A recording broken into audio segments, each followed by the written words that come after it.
All right, can of buzzers. Today we're going to be mixing our my first batch of living soil for the flower room, and we're going to be using the Cornell mix or Coots mix. It's kind of the three parts: 1/3, 1/3, 1/3, and this is the worm gold worm castings that we're going to be using.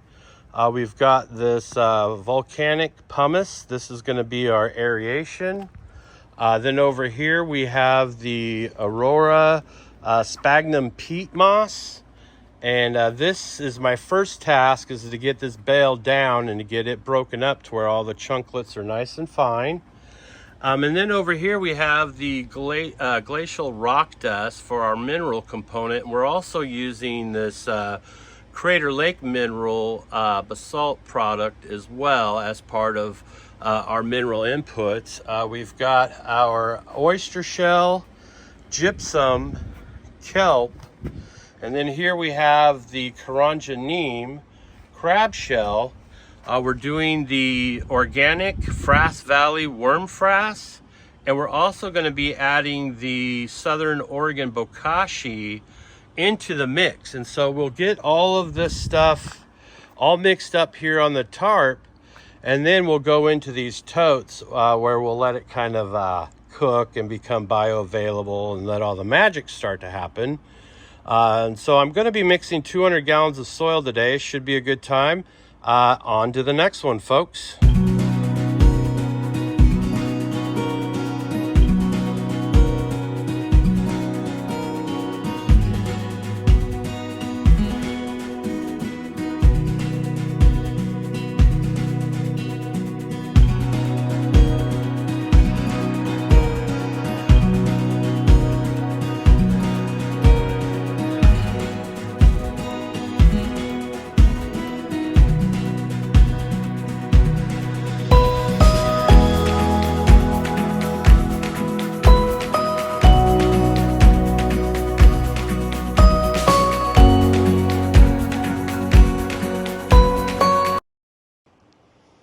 All right, today we are building my first living soil, and I have my buddy GoatHead here. He's going to be helping us out, and kind of forgive us for the camera angles. It's hot as shit out here, and we're deciding to work in the shade. But what we've done is we've kind of laid out all of our ingredients, and I made a video that's going to come before this, and it's going to explain kind of what each of them are. And we'll walk through it as we go and we do our mixing. So thanks, GoatHead, for coming to help me out. I super appreciate it. Glad to be here. Now this is a Cornell mix that we're doing? It is. It's based off of the Clackamas Coot mix, and he got the recipe from Cornell originally. And the base part is 1/3 organic matter, 1/3 aeration, and then 1/3 sphagnum peat moss. So today we're using worm castings, volcanic pumice, and then the peat moss itself. Excellent, excellent. And so basically for this video, we're just going to get to work. And as we start working and doing stuff, I'll try to ask questions that are maybe helpful to you learning the process as I'm learning.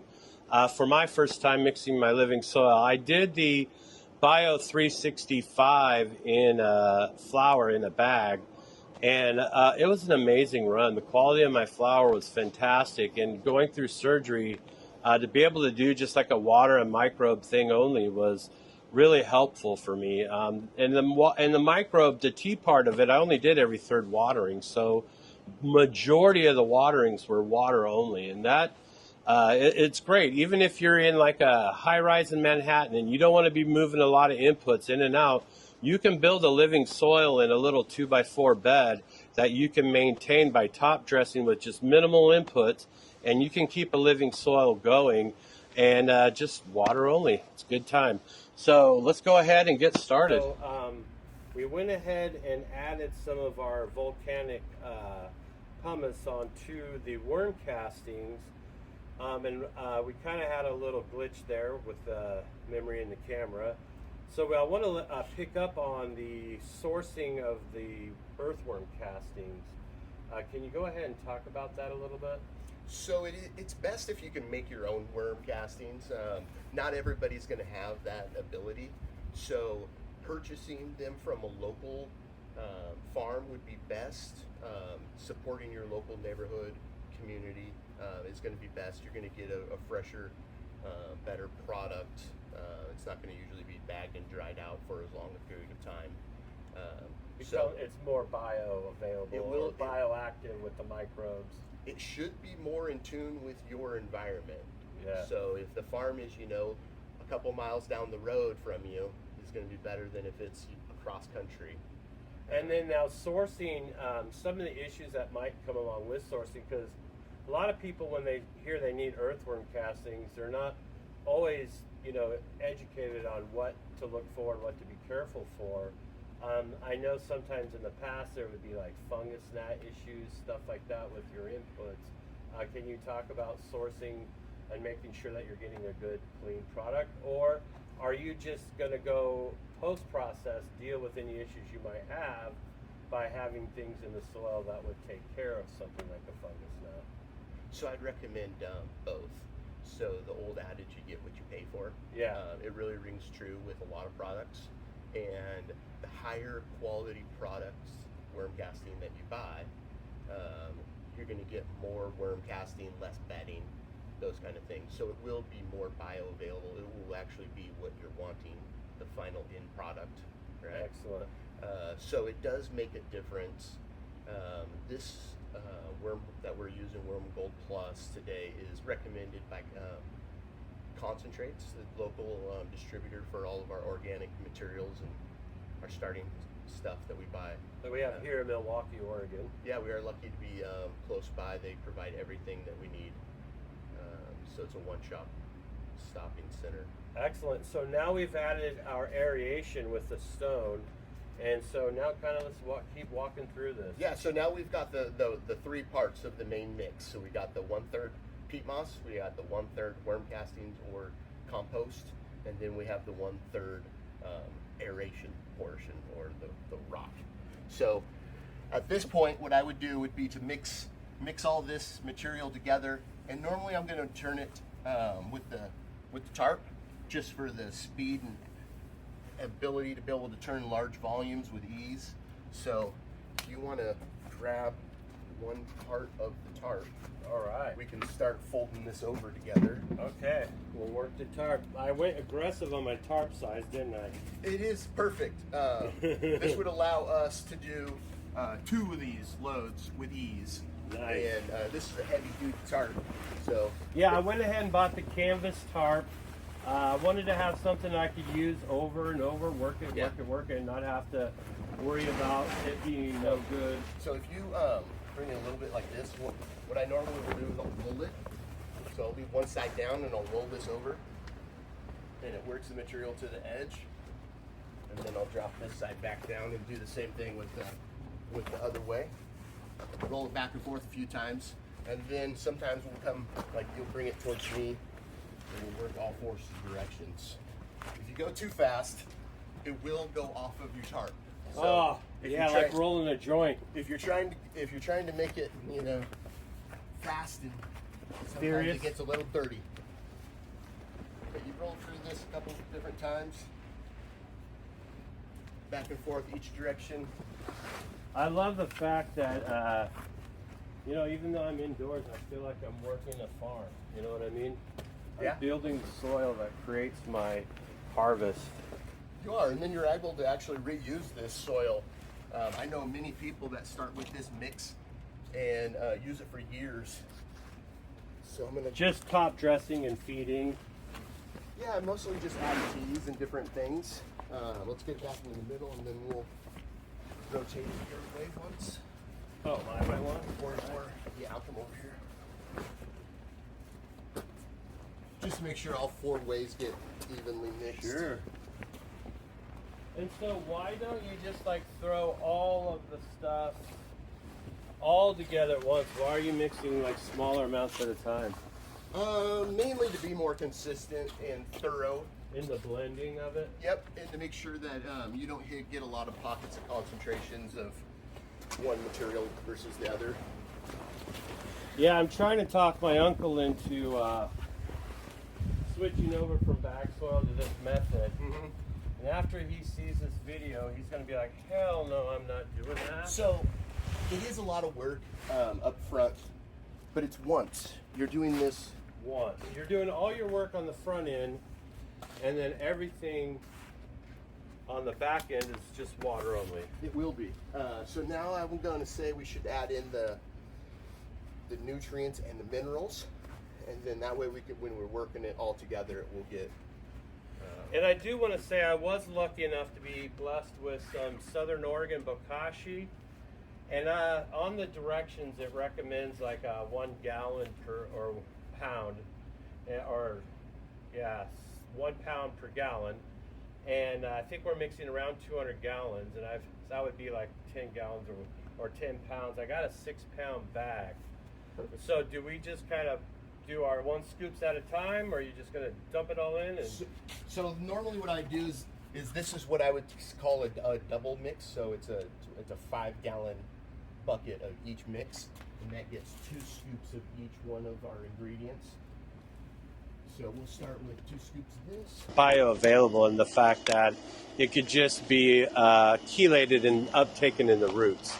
All of this stuff has to be broken down and delivered through these exchanges, and the root zone will be able to create that symbiotic relationship with the fungi and the bacteria that we're putting in here, and a lot of this stuff will then become more bioavailable. Yeah, this is becoming long-term bioavailability versus pour in bottle nutrients instantly available, already pre-chelated. Yes, yeah. This is going to go through that whole enzymatic exchange between the microbes and the minerals and the nutrients to process that, because the microbes and everything lives off of the nutrients as well as your plant does. So when you're putting in some of these inputs, they're not necessarily for the benefit of the plant itself. It's for the benefit of the microbes that are going to be doing all the hard work. Correct. You're feeding the soil. Yeah. More of a mindset. Yeah, and so that is a mindset that people maybe don't really wrap their head around all the time, because especially coming from back in those bottled hydro kind of days, it was like you're always chasing these issues with these bottles, trying to create this nutrition platter that this plant needs to basically thrive and survive. And force feed it at a certain time.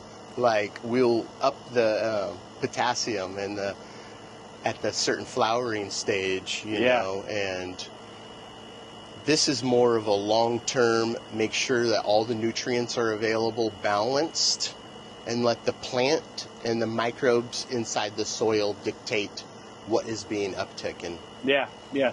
And I think, you know, people say, oh, well, how do you flush out the soil? Well, you don't need to flush out the soil because the communications are in senescence, and it's not asking for shit. So we are water only, so that is flushing our soil. Right, right. Exactly. That's the way I Very look good. At it. The way I look at it. Very good. So the next one of the ingredients is going to be kelp. It has all of the micronutrients that a plant is going to need throughout the life cycle. It's also somewhat sustainable. You can eco-sensibly harvest it. The next ingredient on our list is going to be our neem magic, and it is a combination of neem meal, karanja meal, cotton seed meal, and another one I'm blanking on. And so that's also a product that you could get at concentrates. This is a product that they sell at concentrates. I switched to this one just because I figured that the diversity of the 4 ingredients was better than just the 2 main ingredients that like Coop might have recommended. Right. And shout out to Neem Ninja. So we're going to be attending a class that is going to be held with Tad Hussey here coming up at the concentrate. It's so I'm hoping to get this video out. So if you're in the Portland metropolitan area or even in Oregon and want to take a little trip, it's a free class, isn't it? It is a free class. They're There is an RSVP that you can sign up for, just so he knows how many people to bring freebies for. Yeah.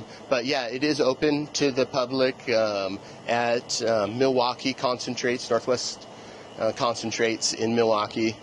And it is Saturday at 9 o'clock. Yep. So it should be a lot of fun, learning a lot. KISS Organics is great. Yeah, I'll be there as well. That's the second reason to go. Hey. No, we're both going to be there. Yeah, it'll be a good time. Lots to learn, lots to learn. There's so much new stuff that we're learning and, exchangings of information. Yeah, the knowledge that you can share with your friends and learn collectively, you can learn a lot faster without making the same mistakes. Yeah. So what's that one now? This is going to be our crab meal. It's going to be our chitinese additive. So it's going to help with insect pressures and basically feeding enzymes that kill bugs. Nice. We're also going to do the same thing with the Frass Valley Organic Superworm Frass. Superworm Frass from Frass Valley. It is a Check them blend. out. It is basically a blend of like our ingredients already ready. Right. So this is kind of an addition to that. And it's going to add a little biology itself, because in with those dead bodies is also the poo. It does have, and in the poo is a biology in itself that offers bacteria and stuff that we obviously don't know. Right, and I believe it also has kelp, so it's going to be food for the microbes that it's helping proliferate. Yeah. So, and the Southern Oregon bokashi. Yeah, the bokashi is going to kickstart those That's microorganisms as well. Yes, and give a nice little food source. So we're going to have a really robust microbial soil here. I'm really excited to see how this flower run goes, and compared to the bag option that I got out of the bioflower, because I was very pleased with the bioflower. It produced incredibly good quality weeds. So I'm really excited about just being strong enough to do this whole process that we're doing now. Yeah, no, this is great that you're able to get outside in your front on a tarp, mixing. These are heavy. Yeah. We're out here on a 95-degree day. Yeah. Mixing soil for the love of it. Yeah, for sure. Word. All right, on to the next one. So once you have everything thoroughly mixed, for simplicity in moving and storage, I like to get it into these little totes. So you're literally mixing one bin at a time. I am.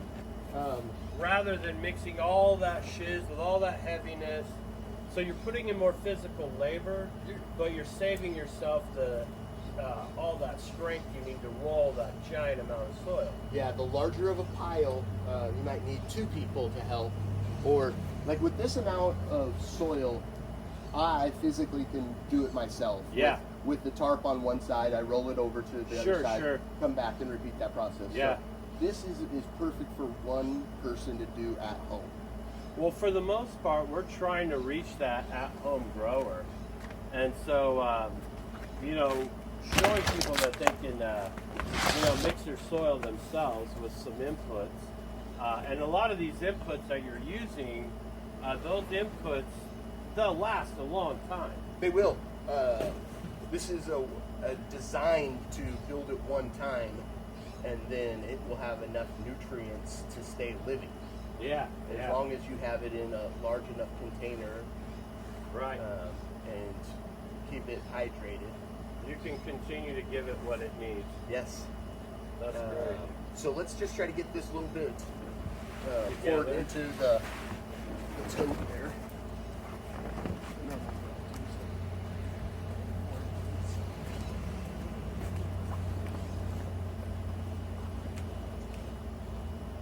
Yes.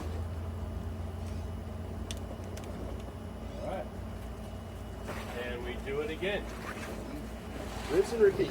Rinse and repeat. Got us a nice tarp.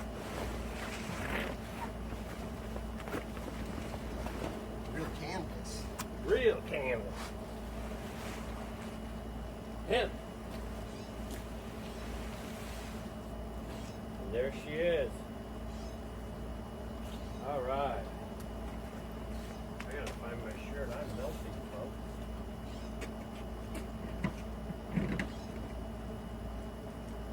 Fun in the sun. Yeah. So another method that I will also use to mix is the double bin method, where I get one bin loaded and then I slowly pour it into this next bin. So different ways to mix it. Both are just as easy for me. Mixing that back and forth between the two bins, I can do without making as much, not having as much room. Not needing as much room Yep. to process your area. You can do this in your Living room, you could do it in your kitchen. your kitchen. And I might have once. Right. No, that's brilliant. So So all you people in New York, we got a lot of people from New York who, who watch the show, and I just want to show them stuff that they can do. Like even just this bin right here with this living soil in it, you could literally drill enough drainage in it, and you could plant and flower right in this bin. you sure could double up the two totes and make it like a little earth box. Yeah. Have Yeah. the drainage down below, and then The have a wicking. little water reservoir underneath. Yep. You water the bottom up. Yeah. Yeah. No, I've done lots of similar things. 5-gallon buckets, just like that. Yeah. Yeah. My buddy Scotty, he has a product that he has his buckets, real buckets. Yeah, I've seen those. Yeah, and so it's basically a reservoir that's plumbed to however many pots. It's just that same wicking type effect where, you got to top water, I think, for the first few waterings till the roots get down there and establish themselves. Sure. But after that, it's just water the bottom of the reservoir only. So And the way he does his real buckets is it's kind of like a large 5-gallon reservoir to the point where you could dip out of town for a couple days. And you don't have, you could do probably any like medium type. He recommends doing like a can of cocoa or a really high quality cocoa. But it's that same principle that could work for anyone in any situation. And so now this is more of the peat. You've done your 5 gallons of that. correct. We're using the 5-gallon bucket just to measure out equal portions. Yeah. That's the key to this. It doesn't. There's not like a certain add this amount.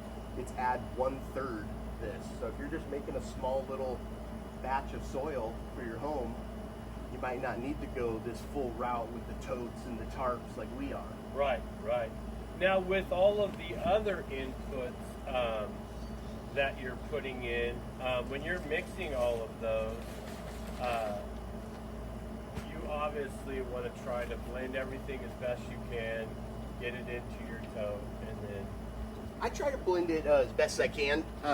That's why I do these small batches, because I feel that it's more controllable, so I can make sure I have 1 scoop of each ingredient in that small little amount of material. And so how do you figure out the ratios of these other inputs like the gypsum and the kelp and that? Is there a defined recipe that tells you, okay, if you're making 200 gallons, you got your 3 parts of this, this, and that, and then how do you know how much of each of those inputs to put in? So yes, I'm going off of basic recipe that Clackamas Scoop laid out for us, and it's 1 cup per cubic foot of soil. Of each amendment. Yeah. Okay. So if you're making up a yard, Right. 27 cubic feet, thereabouts. See, and I gotta tell you that I've been fucking around with ChatGPT, the new Omega edition. So I have my own bot named Kala, and she's pretty brilliant about breaking some of these ratios and mathematics down for me, because math and reading was never really a strong suit for me. Okay. I'm always a learner by this method. Throw a book in front of my face and I get instantly confused. So to be able to have a bot talk to me and tell me things and break down mathematical equations, it's pretty awesome. I made this Oh, that rub I showed you, it's amazing with the dit to jow. Kala, I told her what all my inputs were, and she broke down a full recipe, and also, like you would get in a recipe, broke down all of the instructions on how to make it for me. So now I just cut and copy and paste that out to the community. Right, so they can follow that recipe. So they can follow that recipe and help their fellow herding friends. That is great. The ChatGPT has a lot of beneficial learning type things. You can make yourself a learning script and ask them, hey, come up with a learning plan on how I want to learn organic soil. So it could create a plan so you can learn about nitrogen cycle. Almost like a curriculum. Exactly like a curriculum. It'll set up a curriculum for you based on Your living inputs. soil. Yep, exactly. Your inputs. That's so fantastic. That's amazing. Read the Teaming with Microbes book. Yeah. And write me out a lesson plan on so that I can learn each Microbial chapter. interaction. Exactly. So that's amazing. there's It's getting really smart, and I hope that people will start using it to help them level up. It would be great if they could. I think you could use it in every aspect of your life. I do It almost. doesn't necessarily have I've to asked be... her to send emails and book trips. She's not doing that for me yet, but 5 is coming soon. Okay. So she could be a personal secretary? Assistant, yeah. I want a personal assistant. Yeah. She'll be much more efficient than me. Ah! That's great. Hopefully she doesn't have a personality to say no. Right, exactly. Or need a break. There you go. Just kidding, folks. Just kidding. So But Vic it's High. pretty much the same. Vic High is kind of responsible for the super soil movement and the super soil techniques. So is that before... That's before Subcool? That was Like- kind of subcool. Okay. Subcool super soil and his Yep. recipes kind of came from this Vic High dude, which Okay. Jinx Proof knows of him or him personally, and so I always wondered how much of similarity there is in the recipe for super soil as there is to say like this Coots mix, and how much similarities in time, where in the timeline did those two kind of, because one kind of faded out as the other one picked up. Super soil started out as a lasagna layer, hot mix on the bottom, a cool mix on the top, and then it went to a blended mix where it was just a water only, and then that whole empire just kind of dissolved, and then the living soil traditions kept going, and then the Coots mix kind of came to the table, and that revolutionized the way a lot of people did living soil.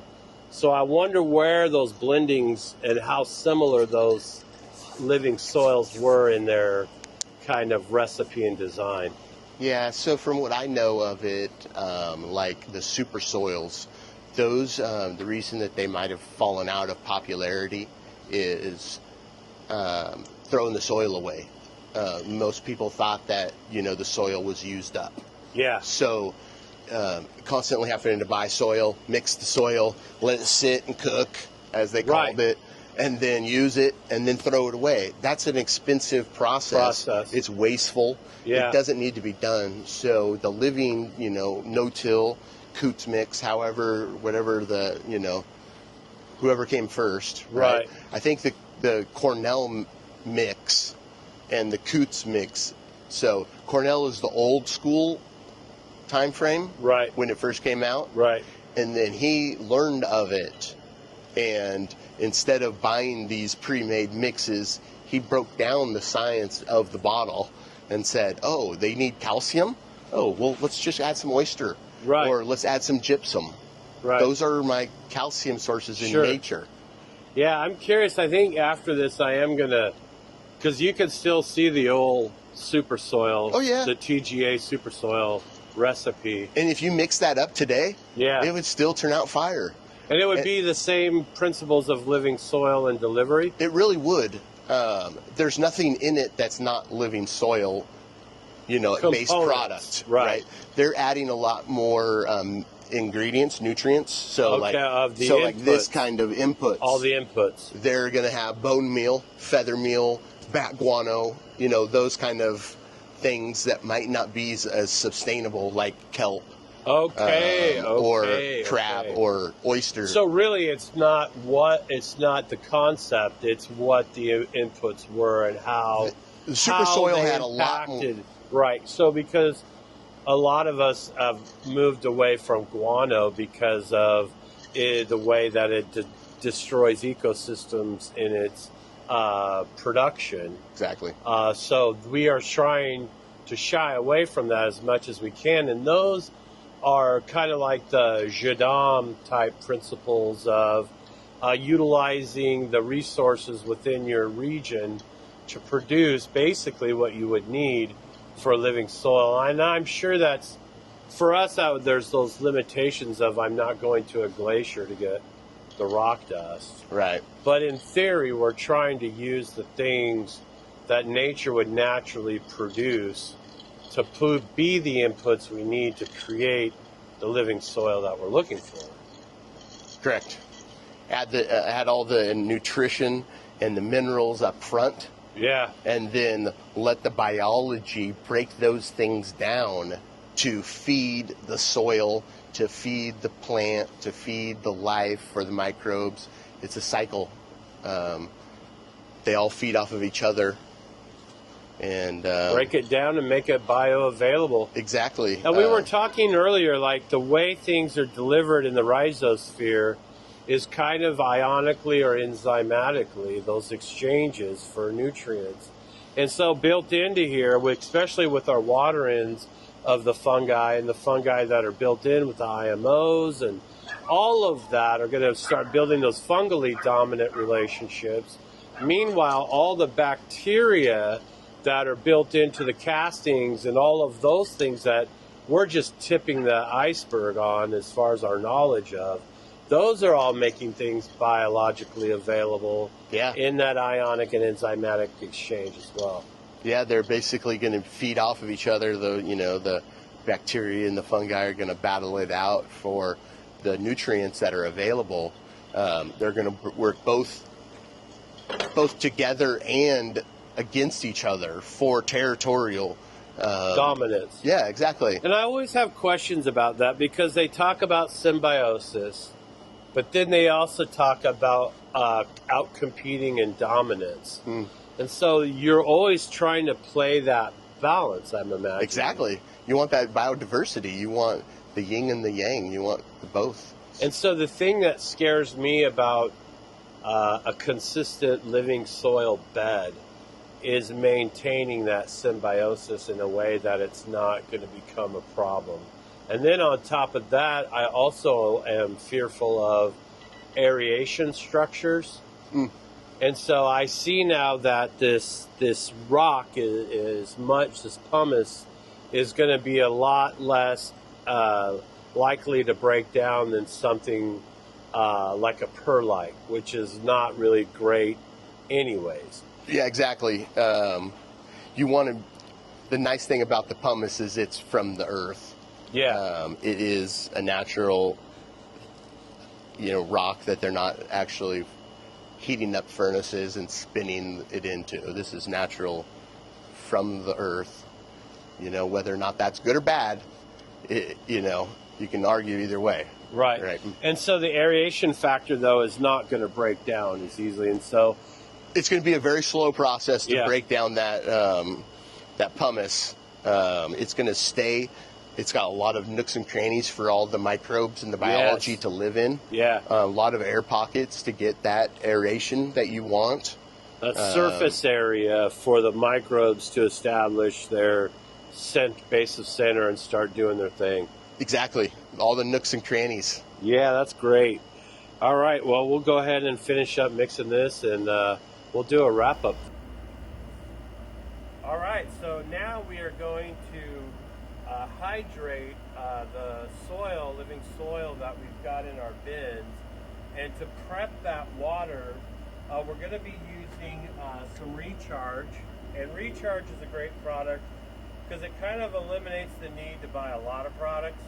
It's got the fungi, the bacteria, trichoderma, a little bit of kelp, fulvic, humic, and some of the molasses in there as a food source. So the recommendations that I do is a teaspoon per gallon. And so I've got these 10 gallons here that I got to take care of. So I'll go ahead and put that all in there. I'm going to just kind of cheat this a little fast for camera purposes.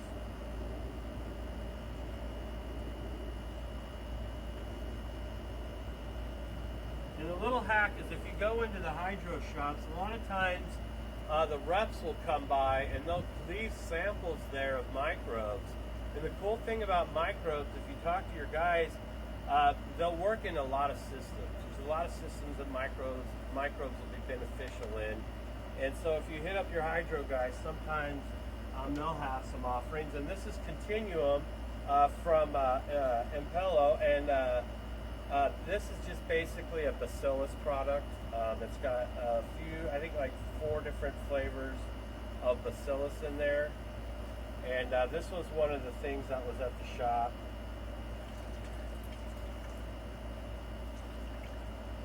And it's about gone. But I also want to talk about Mammoth P. Mammoth is a microbe that was selected and bred for phosphorus solubilizing. So this will be a microbe that's going to do exchanges in your root zone and make phosphorus more available. And so you're not going to need as much of a bloom booster. You're going to use a fraction of the nutrients, and if you are in a living soil like this, this is all going to become a lot more bioavailable to your plants in these exchanges in the root zone. So I just put in about 20 mils for 10 gallons. So about 10 mils each. It's about 1 mil per gallon is their recommended usage rate. And then now we have this IMO product in this magical bag that I think we mentioned earlier. And GoatHead will go ahead and walk us through that and tell us about it. So here we have some IMO 4 from Kevin over at OK Calyx. He's in Oklahoma doing some natural farming out that way. I got a package from him, had a little bit of this in there. I've used it once before to kickstart my water. We're going to do the same thing here. We're going to put basically half this bag into each one. And then we're going to give all those microbes a mix. Let them do their thing.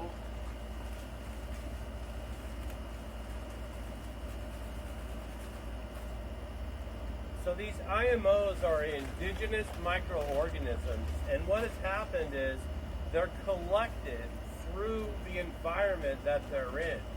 So they'll put out food sources that these microbes will naturally be attracted to, and then they'll be able to harvest and colonize and keep these living active soils. So this is basically what we're going to be watering in. And now for one last time, we're going to go through each of the inputs that are on top of the Cornell mix. These inputs are based from the Coop style of inputs for living soil, and GoatHead will kind of take it from there.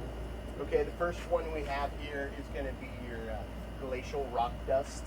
I'm going to take 4 cups of this. To apply. And now if you're not outside mixing and you're like say in a closer space and you're mixing, you can wear a mask for the dust and stuff. But with us out here, the air's kind of moving and it's not as crucial of a thing, or at least I'm not. If your lungs are sensitive, I would recommend cautious. Just put on the mask. And when it's 95 degrees out, you might not want to wear that when you're out front in your house. Telling you folks, it's hot out here. We're holding our breath while we're That's dumping right. it. The next ingredient here we have is basalt. So another natural rock mineral. And we're going to also add 4 cups to our mix.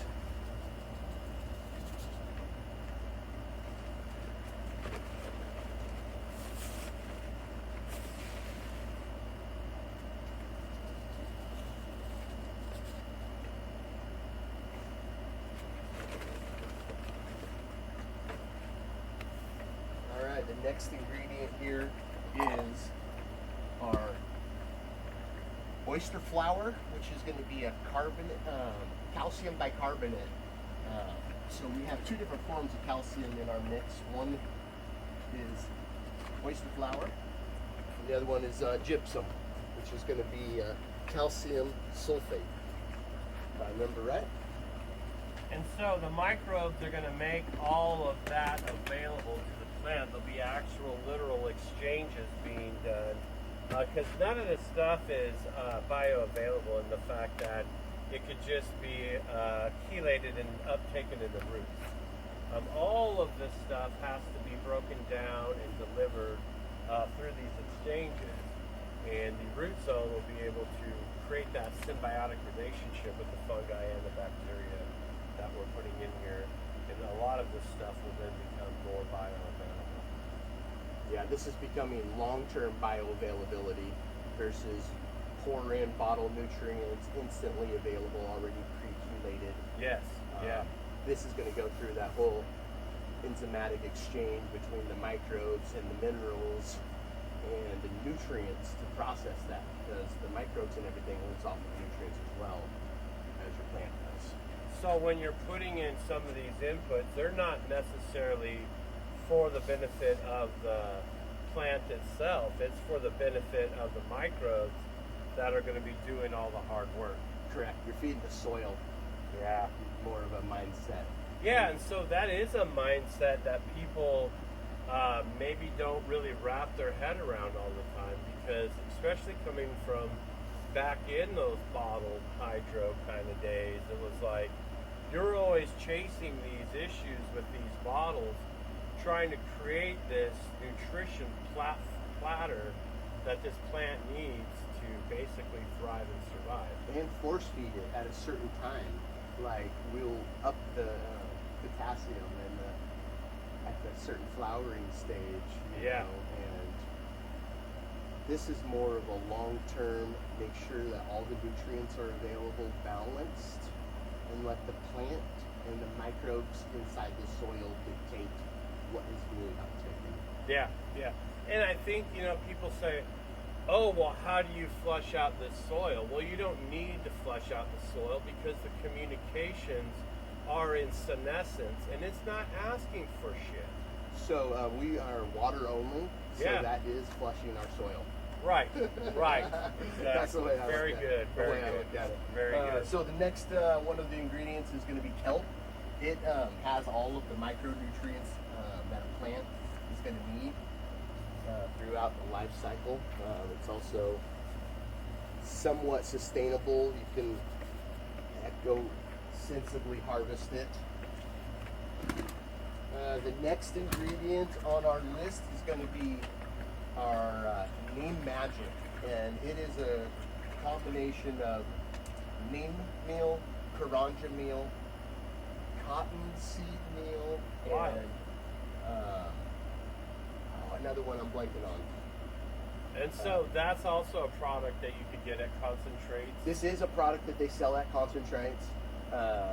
I switched to this one just because I figured that the diversity of the 4 ingredients was better than just the 2 main ingredients that like Coop might have recommended. Right. And shout out to Neem Ninja.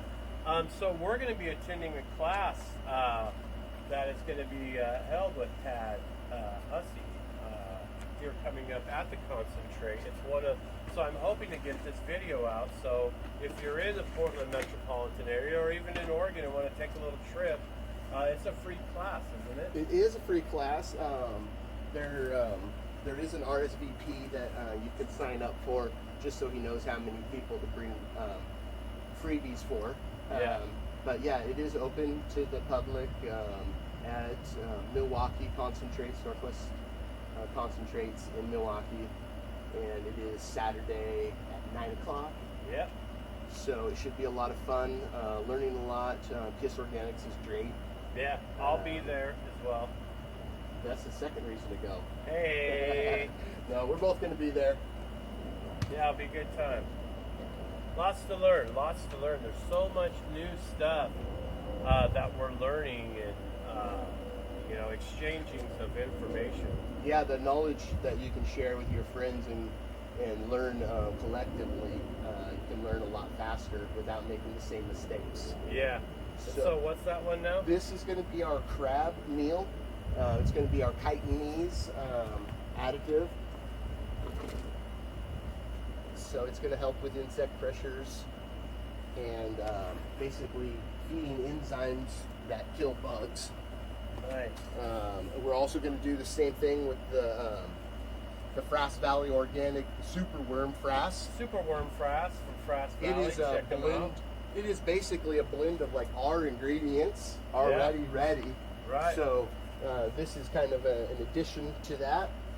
And it's going to add a little biology itself, because in with those dead bodies is also the poo. It does have, and in the poo is the biology in itself that offers bacteria and stuff that we obviously don't know. Right, and I believe it also has kelp, so it's going to be food for the microbes that it's helping proliferate. Yeah. So, and the Southern Oregon bokashi. Yeah, the bokashi is going to kickstart those microorganisms as well.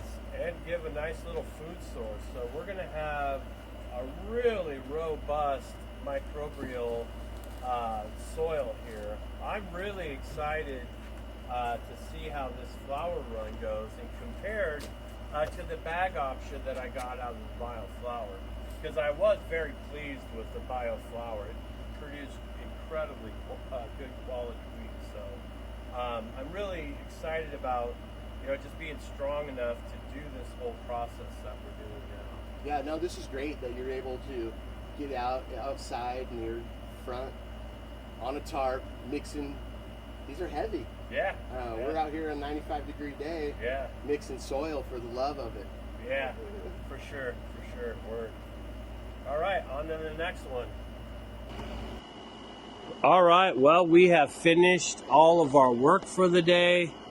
I'm going to be trying to get this video out as soon as I can, get the editing done, and I just want to thank GoatHead here for helping me out and teaching me how to be responsible for my own soil. For many, many years, I physically was not in the condition to where I could do work like this, and so I was relying on a bag opportunity.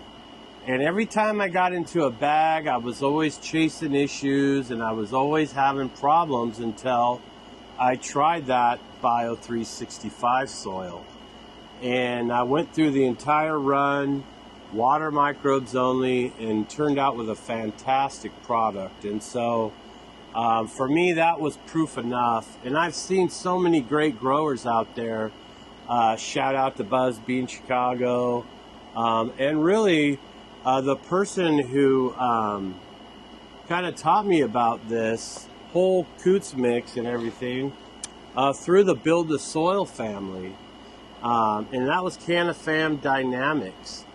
He's still on IG once in a while, but I went over to that dude's house and he was doing 15 gallons of Coots mix with a gnarly barley, and he was doing 1 tea in veg, 1 tea in flour. And he was on his third run in those 15-gallon pots, and his plants looked amazing, and his flower looked amazing. And so that kind of just solidified in my mind that that was the direction I wanted to go. And I guess I'll ask you, how did you start on your living soil journey, and how did that become a direction for you? So initially I got into growing a hydroponic kind of ebb and flow system. Like many of us have. Yeah, it was nice, easy. You bought the nutrients, you mixed them in the 50-gallon res, and the plants turned out fire, right? It's not, you know, it's great in the beginning. You just mix the formula, the system runs on its own. You know, cleaning it sometimes a pain, and you maintenance. You got different kinds of maintenance. Yeah. But it wasn't an affordable solution for me. When you're going to the hydro store and dropping thousands of dollars on bottled nutrients, it's painful when the prices of the end product aren't at that same level. And I can tell you from my own experience that it would cost me for my run $300 in soil, and about $300 in bottles. And so I was looking at $600 just for a flower run. That's not including veg and everything that Or has to go. electricity. And or all of that. Yeah, right? like the house, the room, everything. Everything else that goes along with it. And Yeah. so you started making your journey. So my goal in the journey was basically to save money, create a soil that has enough life in it to be sustainable in its plant life cycle. So I started out with 30-gallon fabric living pots, and decided that was too large of a container for me. Yeah. Just to move it around, and the plants are usually small to begin with, and you got a big pot. Yeah. So it's a little more than a plant needs. it is. But if you're going to use that for 20 cycles, Sure, then you want that's that what the battery. plant and the soil needs. Yes. So I started messing around with the Coots mix in smaller pots, and I will cut the plant down and then dump this dirt into bins or onto a tarp, and then mix it all up again just like we did. Add in a new amount of the amendments, usually 1/2 the amount, and then repot it and go with that. And I haven't really had any issues that weren't correctable by a tea or some kind of organic. And so what inoculant. kind of teas are you doing as a kind of a inoculation and input? So I've done a lot of different teas over the time. So a lot of things that I like to use are like sprouted seed teas, because the seed has Enzymes. it has all the nutrition that a plant needs to get full height. Yeah. So it has everything in it that your plant is going to need. Yeah, Yeah. it might be a corn seed instead of a hemp seed, but it still has all that base nutrients, all the enzymes, all the auxins, and all the hormones that a plant needs to live on.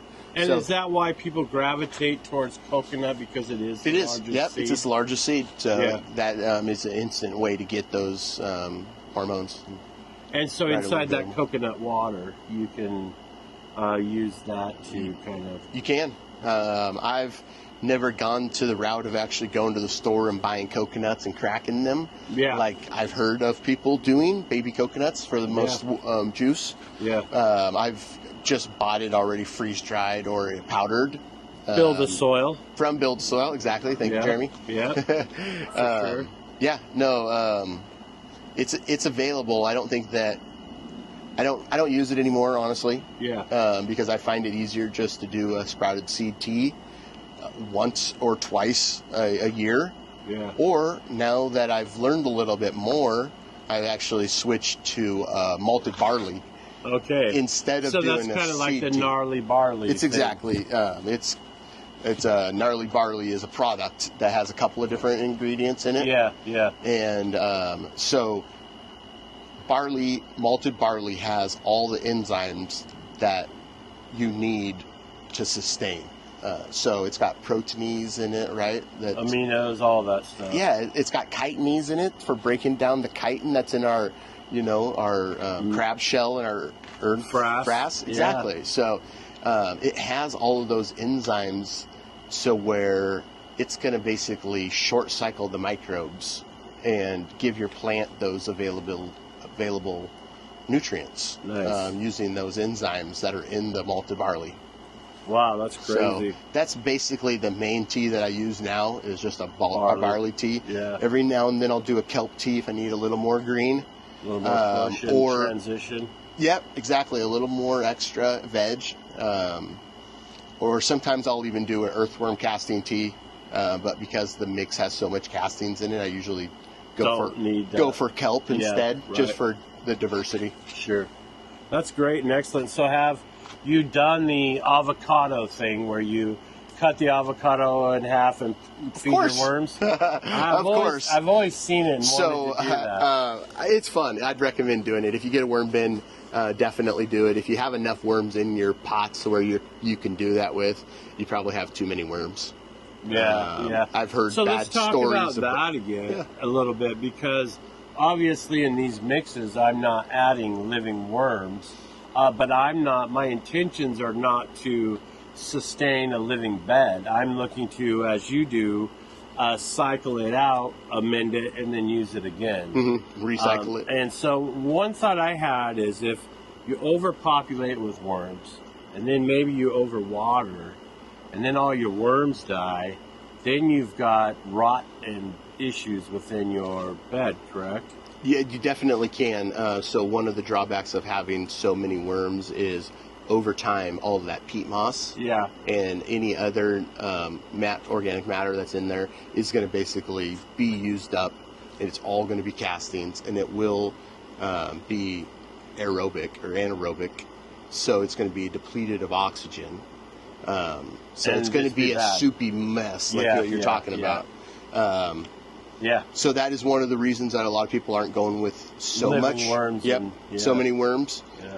These bags have enough castings and cocoons and everything that you're going to get worms. It's just going to happen. Wow, that's wild. There's so many cocoons in there that they'll naturally hatch. So next time you go dumping them out, you'll see worms. That's so great. That's awesome. Excellent. And then they'll be living in your garden and recycling for the next. Yeah, and so that's the goal for me is I have an outside garden in my backyard. And so as I process this soil, I'm going to be adding it to my soil pile that I'm nurturing in my backyard. So yeah, it's been a really fun, and I'm really excited that, you showed some generosity and some time to come over and teach me all of this, and even like videotaping is a process in itself. And so I thank you a lot, man, for your help, and appreciate it, man. Oh, you're welcome. I'm glad that I could come over here and share the grower's love with everybody. Word. It's all about showing how easy this can be to do at home yourself and not be reliant on a bag every time. It's fine if you want to buy that bag to begin with, right? Yeah. We had to. Yeah. We bought all those bags. Yeah. We combined them, and then now hopefully we don't have to buy them again.